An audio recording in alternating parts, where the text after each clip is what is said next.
Ngayong araw mga ka-G, we are celebrating the solemnity of the Assumption of the Blessed Virgin Mary to heaven. Isa itong dogma ng ating Catholic faith. Bilang mga Katoliko, kailangan nating maniwala na si Maria ay inassume sa langit, body and soul, kahit hindi natin siya lubos na maintindihan. Ano ba talaga ang itinuturo ng simbahang Katolika? Simple lang, sa pagtatapos ng buhay ni Maria sa mundo, siya ay agad na dinala sa langit, katawan at kaluluwa, at nakipagkaisa kay God. Ano nga bang ibig sabihin ng dogma na ito para sa ating mga Kristiyano?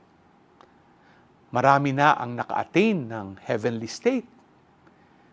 Dahil hindi naaapektuhan ng original sin si Maria, hindi rin naranasan ng katawan niya yung corruption na dulot ng kasalanan.